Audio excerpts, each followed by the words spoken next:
በአፍሪካ የሰብአዊ መብቶች ኮሚሽን የታየው የኤርትራ መንግስት ክስ የቀይ ባህር አፋር ህዝቦች ሰቆቃና የህጋዊ ትግል ውጤት።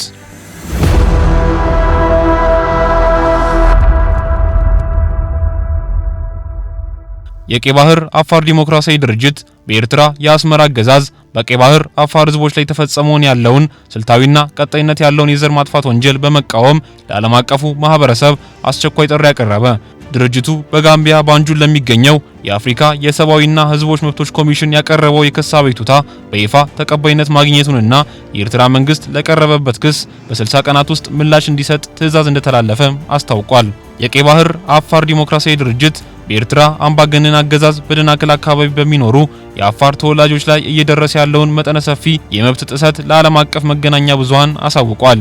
ድርጅቱ አህጉራዊና ዓለም አቀፍ የሰብአዊ መብቶች ተቋማት፣ የተባበሩት መንግስታት ድርጅትና የአፍሪካ ህብረት ለጉዳዩ ልዩ ትኩረት በመስጠት በኤርትራ መንግስት ላይ ህጋዊ፣ ዲፕሎማሲያዊና ፖለቲካዊ እርምጃዎችን እንዲወስዱ ግፊት ለማድረግ ያለመ መሆኑ ተገልጿል።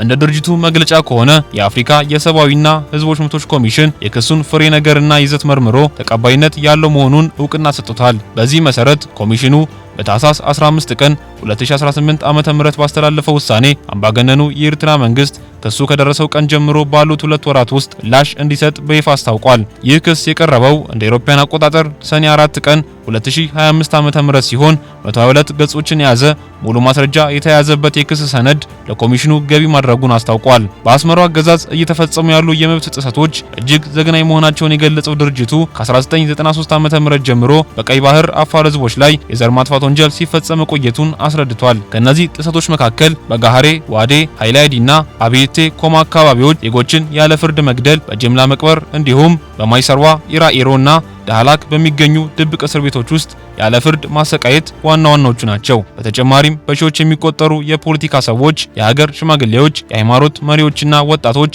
በአገዛዙ አማካኝነት በግዳጅ እንዲሰወሩ መደረጉን በመግለጫው ተመላክቷል።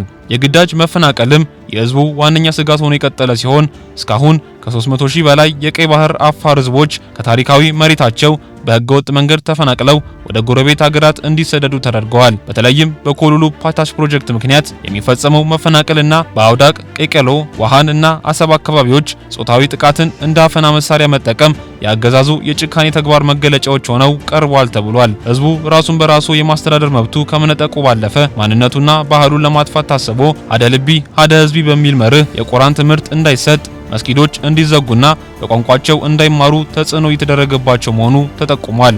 ኢኮኖሚያዊ መብቶችን በተመለከተም አሳጥማጆችን በሄሊኮፕተር ጭምር በመጨፍጨፍ ከቀይ ባህር ሀብታቸው እንዳይጠቀሙ የማድረግ ስልታዊ እርምጃ እየተወሰደ መሆኑ ተገልጿል። ድርጅቱ ለክሱ መጠናከር የተጠቀመባቸው ማስረጃዎች በራሱ ድርጅት የተከናወኑ የሰብአዊ መብት ምርመራ ግኝቶች፣ በተባበሩት መንግስታት የተደረጉ ምርመራዎችና በቀጥታ ጉዳዩ የደረሰባቸው ወገኖች የምስክርነት ቃላት መሆናቸውን አስታውቋል። በመጨረሻም ድርጅቱ ለአፍሪካ ህብረት፣ ለተባበሩት መንግስታት የጸጥታው ምክር ቤት፣ ለአሜሪካና ለአውሮፓ ህብረት ጥሪውን አቀርቧል።